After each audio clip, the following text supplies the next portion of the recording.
जी उत्थे सरकार भी 6 दिन कम सी। हफ्ते वाले दिन 2 वजे 2:30 वजे छुट्टी हो जाती सी कम तो ना, क्योंकि असीं जांदे सन बाहर गड्डियां ते माल देण, दुकानां ते माल लांदे सन, सप्लाई दा कम करदे सन। ते फिर हफ्ते वाले दिन जिहड़ा शाम नूं मैं कम करदा सां, 2 कम करदा सां। एक ते वेचदा सां, उत्थे 2 नंबर सिगरट बहुत विकदा रूस दा, ਉਹ ਸਿਗਰਟ ਵੇਚਦਾ ਸਾਂ ਤੇ ਨਾਲ ਮੈਂ ਨਾਈਆਂ ਦਾ ਕੰਮ ਕਰਦਾ ਸਾਂ। अच्छा अच्छा, तुसी बिल्कुल नाइयां ना मतलब हेयर कट ना भी काम जाने हो? ਕੰਮ ਮੈਂ ਜੀ मैं पूरा जानना है ਕੰਮ। फिर उत्थे मैं डेरियां ਦਾ ਕੰਮ करना, नाल सिगरट बेचने, नाल मैं कटिंग ਦਾ ਕੰਮ करना। आ लोकां ने घर जाके करने सोए ते ये काम तुसी पाकिस्तानों सीख आए हो या उत्थे यूनान च सीखिया सा? जी नहीं, मैं पाकिस्तान बहुत अरसा कीता काम। हाँ उत्थे अपना सना सलोन सी? अच्छा, मेरा पार्लर सी उत्थे पाकिस्तान। हाँ अच्छा, तो यूनान तुसा कितना अरसा फिर बाला ना हेयर कट ना काम कीता? ये सरकार मैं 7 के साल कीते। अच्छा माशाल्लाह, तुसा ना चंगा भला दोस्तों, इन्ना ना भाईरा ना चंगा भला तजर्बा है। फिर पाकिस्तान भी काम करने रहे न, इन्ना ना अपना सलोन सी, फिर यूनान च भी 7 साल काम करने रहे, लेकिन एक प्राइवेट लोकां ने घर जाके ही ते अच्छी पैसे कमान जाने जी ਉਹ ਦਿਹਾੜਾ ਜਿਹੜੀ 1.5 ਦਿਹਾੜ ਲਾਈ ਦੀ ਸੀ ਤੇ ਐਤਵਾਰ ਵਾਲੇ ਦਿਨ ਤੇ ਹਰ ਟਾਈਮ ਹੀ ਨਹੀਂ ਸੀ ਲੱਭਦਾ। ਇੱਕ ਘਰੋਂ ਨਿਕਲਿਆ ਤੇ ਅੱਗੇ ਦੂਏ ਜਗ੍ਹਾ ਅੱਗੇ ਹੀ ਡੇਰੇ ਤੇ ਬੰਦੇ ਡਿੱਕਦੇ ਹੁੰਦੇ ਸਨ, ਭਈ ਕਿ ਪਹੁੰਚੋ ਫਟਾਫਟ। ਉਹ ਫਿਰ ਚਾਹ ਪਾਣੀ ਰੋਟੀ ਟੂਟਾ ਜਿਸ ਡੇਰੇ ਤੇ ਵੀ ਜਾਣਾ ਪਹਿਲਾਂ ਰੋਟੀ ਤੇ ਅੱਗੇ ਤਿਆਰ ਹੋਣੀ। ਇਹ ਉਹਨਾਂ ਦਾ ਅਸੂਲ ਹੈ ਕਿ ਜਿਹੜਾ ਘਰ ਮਹਿਮਾਨ ਆਵੇ ਕੋਈ ਵੀ ਬੰਦਾ ਪਹਿਲਾਂ ਉਹਨੂੰ ਚਾਹ ਪਾਣੀ ਰੋਟੀ ਜਿਹੜੀ ਹੈ ਲਾਜ਼ਮੀ ਹੈ। नहीं तो ये तुसा अपना अगर तुसा ना इतना तजर्बा सी, काम भी माशाल्लाह तुसी ठीक जानने हो, ते तुसा अपना क्यों नहीं कोई कारोबार कीता? सरकार भी उत्थे सब तो वड्डी चीज है कि उत्थे जान दी हिफाजत कोई नहीं। हाँ यूनान में जी उत्थे कोई पता नहीं किहड़े वेले कोई भैन चोद रूसी या कोई भुंदी तुहानू गड्डी थल्ले दे छोड़े। अच्छा अच्छा, जी हाँ, ते दूए नंबर ते वो पेपर नहीं देंदे बंदे नू। हाँ बिल्कुल बिल्कुल, पेपरा नी वजह तू तुसा उत्थे काम नहीं कीता। ते फिर मैं डंकी लाई इत्थे 2015 विच। अच्छा तुसी इधर इटली आलमो हो? ਜਾਂ 2015 ਵਿੱਚ ਉਸ ਵਕਤ ਸੀਰੀਆ ਦਾ ਜੰਗ ਸ਼ੁਰੂ ਸੀ ਤੇ ਬਾਰਡਰ ਖੁੱਲੇ ਸਨ। हाँ ਮੈਂ ਫਿਰ ਇਟਲੀ ਆਇਆ। ਇਟਲੀ ਫਿਰ ਇੱਥੇ ਮੈਂ ਅਜ਼ੀਲ ਕਰਾਈ। ਅਜ਼ੀਲ ਵਿੱਚ इटली तुसी सॉरी सानी गल कट्टणो नहीं, इटली बाई एयर आए हो, पैदल आए हो, किस तरह आए हो फिर तुसी? सरकार डंकी ला के आया सर्बिया एंग्रे लेरा। हाँ पैदल ही आए हो? जी पैदल। किस एजेंट ने थ्रू या आपको खुद ही आए हो सी? नहीं जेंट दे थ्रू ही आए हैं, पैदल तो ना अपने थ्रू तो नहीं बंदा आ सकता, क्योंकि जेंट नू पता होंदा भी केड़े राह खड़ना केड़े राह नहीं खड़ना। ये पैदल ही सकी तोड़ना रहे या गड्डी वगैरह तो ये डंकी लगी है? जी गड्डी ते भी भालिया उस बस अपनी, क्योंकि उहदे कोल बंदे चौकी सन। कुछ जगह तो अपनी पूरी पूरी सालम बस करा के खड़दा सी बंदे नू, एक सिरे तो दूए सिरे तक।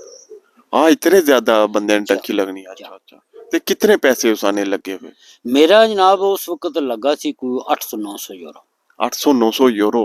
ते कितने दिन तुसी डंकी विच रहे हो?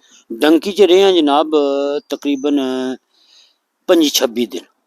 हाँ 25-26 दिन तुसी चले ही रहे हो, तो खाना वगैरह दना रहे? ਜਾਂ ਖਾਣਾ ਛਾਣਾ ਉਹ ਜ਼ਿਆਦਾ ਅਸੀਂ ਆਪਣਾ ਆਪ ਹੀ ਖਾਦਾ ਵੇ। ਤੇ ਉਂਝ ਪਿੰਡਾਂ ਦਾ ਰਾਹ ਥੋੜਾ ਹੀ ਹੈ, ਉਹ ਕਿਸੇ ਜਗ੍ਹਾ 2 ਦਿਨ ਸਟੇ ਹੈ, ਕਿਸੇ ਜਗ੍ਹਾ 3 ਦਿਨ ਸਟੇ ਹੈ। ਅੱਗੋਂ ਕੋਈ ਰਾਹ ਸਾਫ਼ ਹੁੰਦਾ ਸੀ तो फिर ਬੰਦਾ ਅੱਗੇ ਖੜਦਾ ਸੀ। कितने मुल्क तुसी पार करके आए हो? सरकार यूनान तो निकले हैं जनाब, सैलोनिकी तो निकले हैं जनाब, तो आए हैं सर्बिया, सर्बिया तो निकले हैं तो आए हैं जनाब स्टरिया, स्टरिया तो निकले हैं तो हैंगरी, हैंगरी तो निकले हैं तो इटली। ते ये बाफाजत ही डंकी रही या तुसा की राह कोई मुश्किल वगैरह कोई पकड़या गया, कोई मसला वगैरह होया है?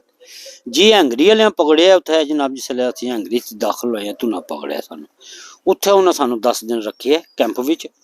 10 दिन बाद उन्हें सानू एक लैटर जा दे के ते उन्हें छोड़ दिता सानू। वो फिंगर वगैरह लै? जी हाँ, अच्छा, वो फिंगर लेन फिंगर शिंगर सारा कुछ क्लीयर करके 10 दिन 15 दिन 10 दिन 15 दिन बाद छोड़ देंदे ने बंदे।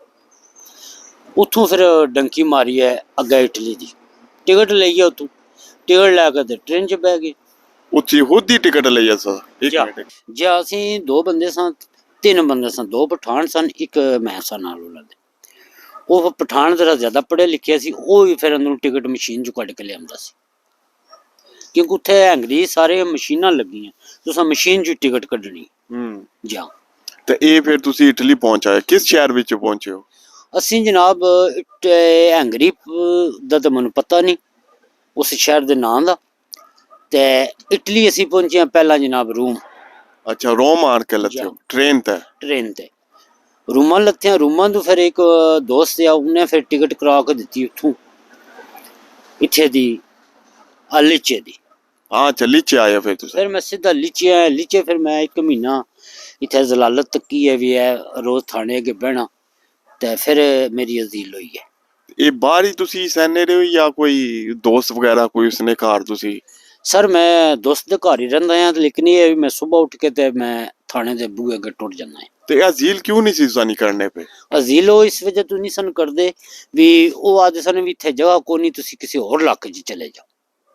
ਹਾਂ ਬਿਲਕੁਲ ਝੀਲ ਸਾਰੇ ਇੱਕ ਮਸਲਨ ਜਿਹੜਾ ਕਿ ਨਾ ਸਿਆਸੀ ਪਨਾਹ ਹੁੰਦੀ ਹੈ ਕਿ ਅਸੀਂ ਖੁਦ ਆ ਕੇ ਸਾਰੇ ਜਿਹੜੇ ਗੈਰ ਮੁਲਕੀ ਡੰਕੀ ਵਗੈਰਾ ਲਾ ਕੇ ਆਵਨੇ ਨਾ ਤੋਂ ਫਿਰ ਆ ਕੇ ਇੱਥੇ ਸਿਆਸੀ ਪਨਾਹ ਲੈਣੇ ਨੇ ਕਿ ਸ਼ੋਅ ਕਰਾਣੇ ਨੇ ਕਿ ਅਸਾਂ ਕਿ ਆਪਣੇ ਮੁਲਕ ਵਿੱਚ ਇੱਕ ਮਸਲਾ ਗਾ ਪਰੇਸ਼ਾਨੀ ਹੈ ਖਤਰਾ ਗਾ ਤਾਂ ਅਸੀਂ ਇੱਥੇ ਜਿਹੜਾ ਕਿ ਨਾ ਸਟੇ ਲੈਣਾ ਚਾਹੁੰਦੇ ਹਾਂ। ਇਟਲੀ ਵੀ ਜਿਹੜੇ ਦੋਸਤ ਰਹਿੰਦੇ ਉਹਨਾਂ ਕਿਤੇ ਇਸ ਨੇ ਬਾਰੇ ਵਿੱਚ ਪਤਾ ਹੀ ਹੋਵੇਗਾ ਲੇਕਿਨ ਹੈ ਕਿ ਅੱਛਾ ਤਾਂ ਫਿਰ ਤੁਸੀਂ ਇੱਕ ਮਹੀਨੇ ਬਾਅਦ ਤੁਸੀਂ ਕੀ ਕੈਂਪ ਲੱਭਾਗਾ ਜਾਂ ਇੱਕ ਮਹੀਨੇ ਬਾਅਦ ਕੈਂਪ ਲੱਭਿਆ ਫਿਰ ਮੈਂ ਆ ਗਿਆ ਗਲਤੀਨੇ ਫਿਰ ਮੈਂ ਰਿਹਾ ਕੈਂਪ ਵਿੱਚ 1 ਸਾਲ।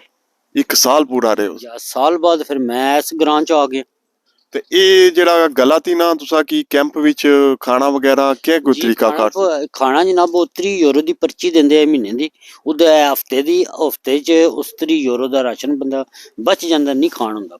ਤੇ ਆਪੇ ਹੀ ਰੋਟੀ ਵਗੈਰਾ ਪਕਾਣੇ ਸੋ ਜਾਂ ਉਹ ਪਕਾ ਕੇ ਦਿੰਦੇ ਸੀ ਨਹੀਂ ਅਸੀਂ ਰੋਟੀ ਆਪਣੀ ਪਕਾਉਂਦੇ ਨੇ। ਇਹ ਕੋਈ ਕੈਂਪ ਸੀ ਜਾਂ ਕੋਈ ਘਰ ਵਗੈਰਾ ਸੀ ਇਹ ਸਰਕਾਰ ਘਰ ਵਿੱਚ ਹੀ ਕੈਂਪ ਬਣਾਇਆ ਇਹ ਘਰ ਦੂਏ ਕੋਲ ਹੈ ਤਰੀਏ ਕੋਲ ਹੈ ਯਾਨੀ ਕਿ ਇੱਕ ਕਮਰੇ 'ਚ 2 ਬੰਦੇ 3 ਬੰਦੇ ਵੱਡਾ ਕਮਰਾ ਉਹਦੇ 'ਚ 3 ਬੰਦੇ ਜੇ ਛੋਟਾ ਕਮਰਾ ਉਹਦੇ 'ਚ 2 ਬੰਦੇ। ਤੇ ਉਸ ਟੋਟਲ ਘਰ ਵਿੱਚ ਤੁਸੀਂ ਕਿੰਨੇ ਬੰਦੇ ਸੋ ਅਸਾਂ ਸਰਕਾਰ ਬੰਦੇ ਸਾਂ ਜਨਾਬ 2 4 6 8 12 ਬੰਦੇ ਸਾਂ 12 ਬੰਦੇ ਇੱਕ ਘਰ ਵਿੱਚ ਅੱਛਾ ਅੱਛਾ ਰੋਟੀ ਟੂੜਾ ਹਰ ਬੰਦੇ ਆਪਣਾ ਪਕਾਣਾ ਖਾਣਾ ਜੇ ਕੋਈ ਹਾਂਡੀ ਵਾਲੀ ਕਰ ਲਵੇ 2 ਬੰਦੇ ਰਲ ਕੇ ਕਰ ਲੈਣ 3 ਬੰਦੇ ਕਰ ਲੈਣ। ਤੇ ਇਸ ਤੋਂ ਪਰਚੀ ਤੋਂ ਇਲਾਵਾ ਵੀ ਤੁਸੀਂ ਕਿਉਂ ਨਾ ਕੋਈ ਕੈਂਪ ਵਾਲਿਆਂ ਸਹੂਲਤਾਂ ਵਗੈਰਾ ਦਿੱਤੀਆਂ ਕੋਈ ਸਕੂਲ ਵਗੈਰਾ ਟੋੜਨੇ ਜਾਂ ਸਕੂਲ ਭੇਜਦੇ ਰਹੇ ਨੇ ਤੇ ਉਸ ਸਕੂਲ ਭੇਜਿਆ ਨੇ ਤੇ ਉਹਨਾਂ ਦੇ ਡਿਪਲੋਮੇ ਲੱਭੇ ਨੇ ਤਾਂ ਅੱਜ ਸਜੋਰ ਵੀ ਕਰਤਾ ਲੱਭੀ ਹੈ। ਅੱਛਾ ਅੱਛਾ ਤੇ ਇਹ ਫਿਰ ਕਿੰਨਾ ਟਾਈਮ ਤੁਸੀਂ ਉੱਥੇ ਕੈਂਪ ਵਿੱਚ ਰਹੇ ਹੋ कैंप च जनाब मैं 1 साल रहा 1 साल बाद मेरा रिजल्ट आ गया रिफ्यूज़ हो गया मेरा केस रिफ्यूज़ हो गया फिर उन्होंने आखा जी वकील ना रब्ता करो वकील ना रब्ता किया फिर मेरा कैंप खत्म हो गया। ਤੇ ਇਹ ਕਿੰਨੇ ਟਾਈਮ ਬਾਅਦ ਸਾਲ ਦੇ ਅੰਦਰ ਅੰਦਰ ਇਹ ਸਾਰਾ ਕੁਝ ਹੋ ਗਿਆ ਜਾਂ साल दे अंदर ਤੁਸਾਂ ਨਾ ਇੰਟਰਵਿਊ ਹੋਇਆ ਫਿਰ ਤੁਸੀਂ ਰਿਫਿਊਜ਼ ਹੋ ਗਏ ਹੋ ਤੇ ਫਿਰ ਵਕੀਲ ਨਾਲ ਤੁਸਾਂ ਜਿਹੜਾ ਕਰ ਕੀਤਾ ਰਾਬਤਾ ਫਿਰ ਤੇ ਅਪੀਲ ਕਿਹੜੀ ਅਪੀਲ ਪਹਿਲੀ ਵਿੱਚ ਦੂਸਰੀ ਜੀ ਤੀਸਰੀ ਜੀ ਕਿਸ ਤਰ੍ਹਾਂ ਤੁਸੀਂ ਫਿਰ ਕਾਗਜ਼ ਲੱਭੇ।